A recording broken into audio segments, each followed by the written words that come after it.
بعض اوقات اللہ تعالیٰ دنیا میں بھی ہمیں بہار کے فجیرت ہونے کو دکھاتے ہیں کہ کیسے سمندر جو ہے وہ بہہ نکلیں گے، ابل پڑیں گے اور اس کی کیفیت کیا ہوگی۔ تو اس کو قیامت صغریٰ کو ہم دنیا میں دیکھتے ہیں۔ پھر فرمایا کہ وَإِذَا الْقُبُورُ بُعْثِرَتْ، اور جب قبریں کھول دی جائیں گی۔ اب یہ نفخہ ثانیہ میں ہوگا، یعنی جس وقت سب لوگ جو ہیں وہ دوبارہ سے اپنی قبروں سے نکالے جائیں گے، جی اٹھائے جائیں گے اور میدان حشر میں اکٹھے کیے جائیں گے۔ تو اس میں کیا ہوگا؟ سب سے پہلے ظاہری بات ہے کہ ان کی قبروں کو کھولا جائے گا، اور اذا جب القبور قبریں بعثرت کھول دی جائیں گی۔ اب بعثرت کا اگر آپ لفظ دیکھیں تو یہاں پہ اس کے بارے میں آتا ہے کہ یا تو یہ رباعی مجرد ہے، یعنی رباعی ہے، مطلب کہ اس کے روٹ ورڈ میں 4 لیٹرز ہیں، 4 حروف آتے ہیں، اور وہ کون سے ہیں؟ بے، عین، سے، رے۔ ویسے عموماً 3 ہوتے ہیں نا، جیسے میں اکثر آپ کو بتا رہی ہوتی ہوں، تو کبھی کبھی 4 لیٹر ہوتے ہیں، کبھی کبھی 5 ہوتے ہیں۔ تو یہاں پہ بے، عین، سے، رے، بعثرہ، اس کا مطلب ہوتا ہے قبر کا، خصوصاً قبر کے حوالے سے اس کا کھودنا، اس کا کھل جانا، اور اس سے یعنی جو قبر کے اندر صاحب قبر ہے اس کا اٹھ کے کھڑا ہو جانا، سامنے آ جانا، تو یہ اس کے معنی میں آتا ہے۔ اور بعض علماء کے نزدیک یہ 2 لفظوں کا مجموعہ ہے جو کہ اکٹھے کر دیے گئے۔ ایک ہے بعث، بے عین سے، بعثہ کا مطلب مبعوث ہونا، ہم جیسے نبی کریم صلی اللہ علیہ وسلم کے لیے یہ لفظ بولتے ہیں کہ آپ مبعوث ہوئے، یعنی آپ تشریف لائے، آپ آئے۔ تو بعثہ کا مطلب ہوتا ہے اٹھنا یا آنا، سامنے آنا، ٹھیک ہے؟ تو یہ بعثہ کا معنی ہو گیا۔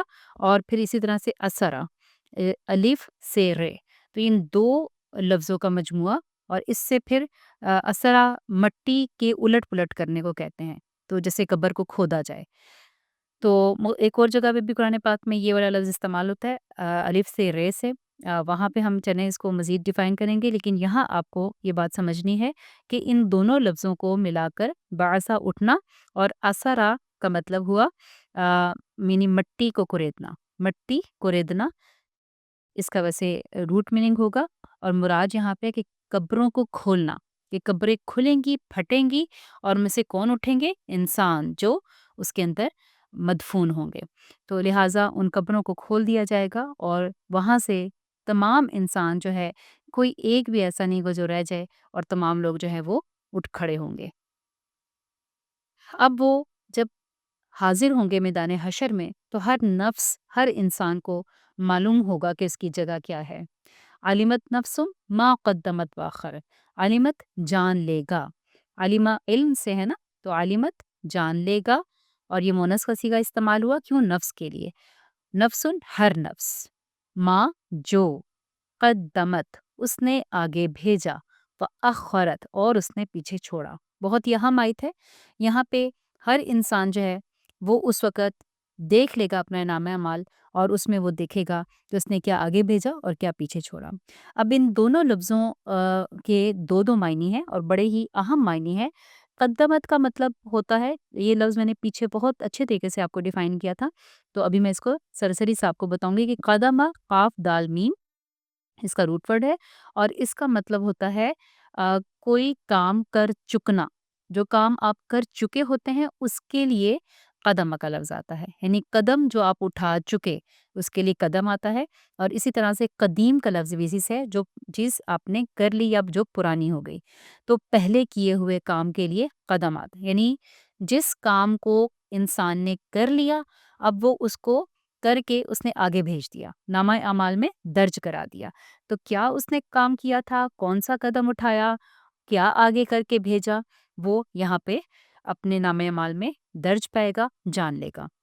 اور دوسرا اس کا مطلب ہوتا ہے مقدم رکھنا۔ قدمہ کا مطلب ایک ہوتا ہے کہ آگے بھیجنا، جیسے یہ اوپر آپ معنی دیکھ رہے ہیں، اور دوسرا میننگ اس کا ہوتا ہے مقدم رکھنا۔ مقدم کا مطلب ہوتا ہے یعنی کسی چیز کو ترجیح دینا، مقدم رکھنا اور ترجیح دینا، ٹھیک ہے؟ تو یہ 2 مطلب آپ کو ذہن میں رہیں گے، تو پھر ہم یہ دیکھیں گے کہ ہم نے کن اعمال کو کر کے آگے بھیجا اور کن اعمال کو ترجیح دی۔ یہاں پر آپ دیکھتے ہیں کہ مقدم کا معنی ہم نے کیسے لیا کہ کسی چیز کو پہلے نمبر پر رکھنا، پہلے کر لینا، تو وہی کام ہوتا ہے نا جس کو آپ ترجیح دیتے ہیں، جس کو مقدم رکھتے ہیں، تو یہیں سے اس کا یہ سیکنڈ میننگ نکلتا ہے۔ اب اخرت کو لیں تو اس کے دو معنی کون سے ہیں؟ ایک ہوتا ہے تاخیر کرنا، جیسے پیچھے چھوڑا، یہ معنی یہاں پہ آپ کے سامنے لکھا ہوا ہے۔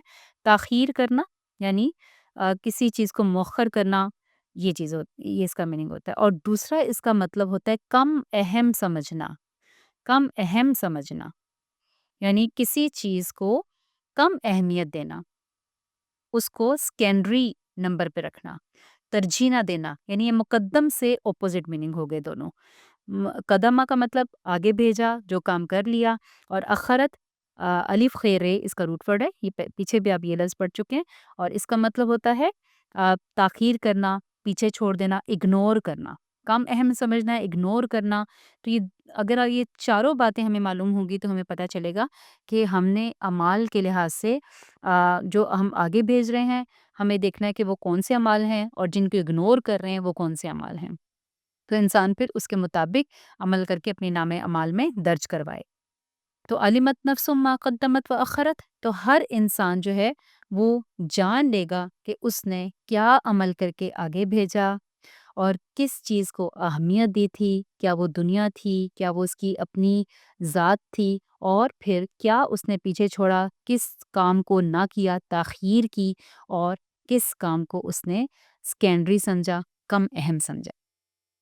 تو یہاں پہ آپ دیکھ سکتے ہیں کہ ہم اپنا اپنا جائزہ لے لیں کہ ہم کن چیزوں کو ترجیح دے رہے ہوتے ہیں، اور ترجیح ہم انہی چیزوں کو دے رہے ہوتے ہیں جن کی ہمارے نزدیک اہمیت ہوتی ہے، جن کے فوائد ہمیں نظر آنے والے ہوتے ہیں۔ ہم کہتے ہیں ہاں اس کا فائدہ تو ہمیں فوری ملنے والا ہے، ہم اس کو اہمیت دیتے ہیں۔ جس کا فائدہ ہمیں نظر نہیں آ رہا فی الحال، وہ آخرت میں جا کے ملے گا، یا وہ ابھی ہمیں اتنا امپورٹنٹ نہیں لگ رہا، تو اس کے اکارڈنگلی ہر بندہ اپنی روٹین کو اور اپنے اس چیز کو سیٹ کر رہا ہوتا ہے۔ کتنے ہی لوگ ہیں جب وہ کہتے ہیں ان سے اکثر کچھ کام رہ جاتے ہیں، وہ کیوں رہ رہے ہوتے ہیں؟ کیونکہ وہ اہم نہیں ہوتے اس کے نزدیک، اور کچھ کام ہر طرح، مطلب کچھ بھی ہو جائے وہ لازمی انسان کر لیتا ہے کیونکہ ان کی اہمیت ہوتی ہے اس کے نزدیک۔ تو اپنا جائزہ ہم نے اس آیت پہ ضرور لینا ہے۔ اب یہاں پہ اللہ تعالیٰ ایک سوال کر رہے ہیں، بڑی اہم آیت ہے یہ بھی، یا ایہا الانسان، اے انسان۔ تو انسان کہہ کے اس کا مطلب ہے میں اور آپ، ہم سب بھی مخاطب ہیں، اور انسان کی جگہ میں اور آپ اپنا اپنا نام لے لیں کہ یا ایہا الانسان کہہ کے اللہ تعالیٰ کیا فرما رہے ہیں؟ اے انسان، یعنی اے وائی زی، جو بھی میرا نام ہو، تو ہم اس کو رکھ سکتے ہیں اپنے آپ کو اس آیت کے سامنے۔ اللہ تعالیٰ سوال یہ پوچھ رہے ہیں کہ ماں، کس چیز نے، ماں کا مطلب کیا چیز یا کس چیز، یہ ہم کر سکتے ہیں اس کا ترجمہ، غرقا، دھوکے میں ڈالا، کا، تجھے، یعنی غرقا، دھوکے میں ڈالا تجھے، بی ربکا، تیرے رب کے بارے میں، کون سا؟ الکریم، یعنی بہت جو عزت والا ہے، اور دوسرا اس کا میننگ ہے کہ جو بہت ہی تمہارے ساتھ نائس اینڈ کائنڈ ہے، بہت زیادہ تمہارے ساتھ اچھا ہے۔ تو یہاں پہ آپ دیکھ رہے ہیں کہ اللہ تعالیٰ کیا فرما رہے ہیں کہ اے انسان، تجھے اپنے رب کے بارے میں کس چیز نے دھوکے میں ڈالا ہوا ہے، تم نے اس کو پہچاننے میں کیوں غلطی کی۔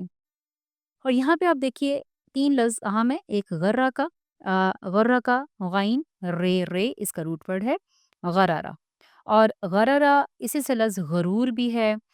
غرور، متاع الغرور دنیا کو کہا جاتا ہے۔ شیطان کے بارے میں آتا ہے کہ وہ جو دھوکے میں ڈالنے والا ہے، اور اسی طرح سے ہم غرور کا لفظ استعمال کرتے ہیں کہ کسی کو اپنے بارے میں کوئی زوم ہو جائے۔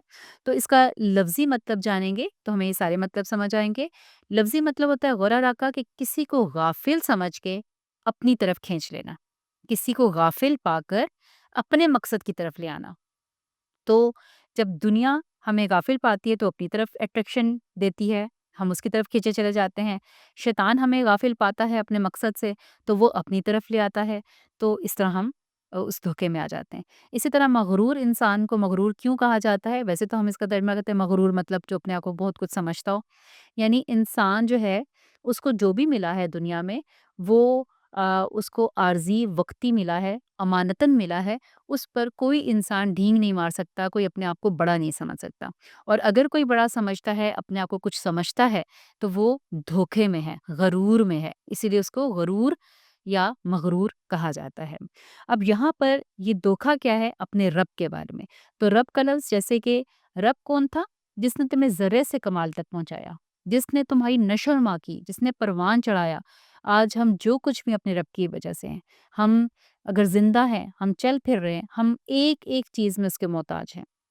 تو اسی رب کے ہی ناشکرا ہو انسان ہو جائے، اسی کا نمک حرام ہو جائے، اسی سے تعلق کاٹ لے اور اس کو یا تو مانے ہی نہ سرے سے، یعنی رب کے بارے میں دھوکا کیا، یا تو اس کے سرے سے نہ مانے کہ وہ ہے ہی نہیں، کوئی خدا ہے ہی نہیں، یا پھر انسان اس کا اوروں کو شریک ٹھہرا دے، جو اس نے جس کی سند نازل نہیں کی، جس کے بارے میں نہیں بتایا اور کوئی شریک اس کے ساتھ نہیں ہے، تو پھر بھی انسان اس کے ساتھ کوئی شریک ٹھہرا دے۔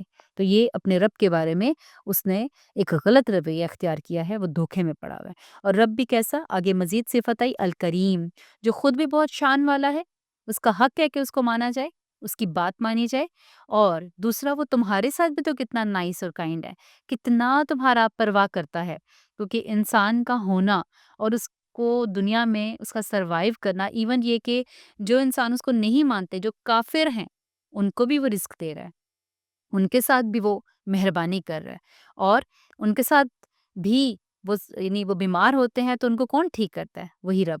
وہ مفلس ہوتے ہیں تو ان کو کون رزق دیتا ہے؟ وہی اللہ۔ ان کی ساری حاجات کو کون سننے والا ہوتا ہے؟ حالانکہ وہ تو بتوں سے مانگ رہے ہوتے ہیں، لیکن پھر بھی اللہ کی ذات ہے جو ان کے ساتھ خیر اور بھلائی کا معاملہ کر رہی ہوتی۔ وہ بڑا ایک خوبصورت شعر بھی ہے نا، کہ جس میں کہ خدا پھر خدا ہے، پوری کرے گا آرزو، پتھروں سے جب مرادیں دل کی پا لیتے ہیں لوگ۔ یعنی لوگ یہ سمجھتے ہیں کہ پتھروں کے آگے سجدے کر کے، پتھروں کے آگے ہاتھ پھیلا کر انہوں نے بتوں سے وہ چیز پا لی، انہوں نے ان کی بات سن لی، حالانکہ خدا پھر خدا ہے کہ انسان مانگتا تو کسی اور سے ہے، لیکن پوری اس کی خدا کر رہا ہوتا ہے۔ تو وہ کون ہے؟ بے ربک الکریم۔ اور پھر چونکہ وہ رب ہے نا، تو اللہ تعالیٰ اب یہاں پہ رب کو ڈیفائن کر رہے ہیں اگلی آیت میں، کہ الذی خلقک فسواک فعدلک، وہ رب جس نے کیا کیا، خالقک، نمبر ون، تمہاری تخلیق کی، جس نے تخلیق کیا تجھے، پیدا کیا تجھے، فسواکا، فا پھر سواکا، درست کیا تجھے، یعنی تجھے بالکل مساوی، مساوات سے نا یہ لفظ آپ پیچھے پڑ چکے، سین واؤ یہ، اور اس کا مطلب کیا ہے؟ برابر کرنا۔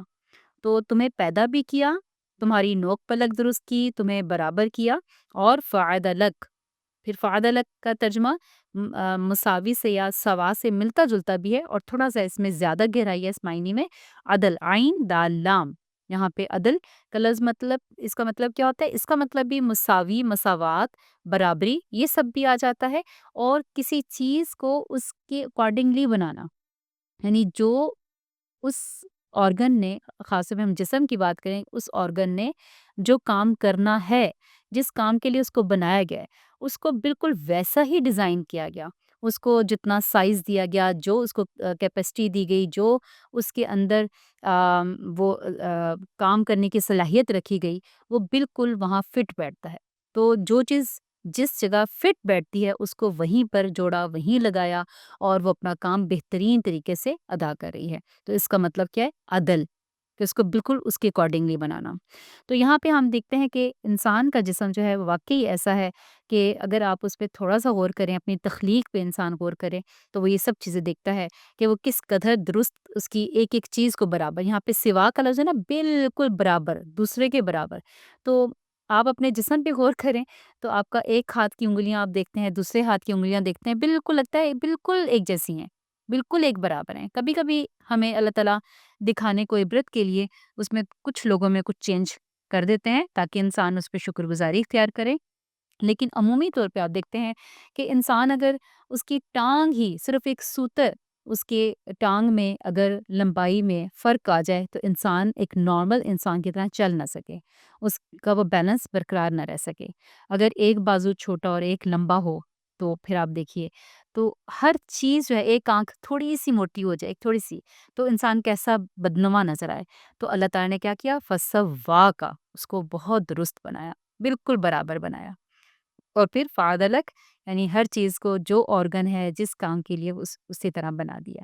آپ ایک ایک چیز پہ غور کریں، دماغ کو دیکھیں تو جو اس کے اندر پورا ہمارا سسٹم رکھ دیا گیا کہ اس نے کیسے کنٹرول کرنا ہے ہماری باڈی کو، اور اس میں سے جو ایک ایک آرڈر جاتا ہے وہ سب چیزیں ہم دیکھتے ہیں۔ تو انسان یعنی ابھی تک جو سائنس نے ڈسکور کیا ہے، 30% انسان کا ڈسکور کیا ہے کہ جو اس کے فنکشنز ہیں اور ابھی اتنی کچھ چیزیں ہیں جو کہ ہمیں معلوم بھی نہیں ہیں۔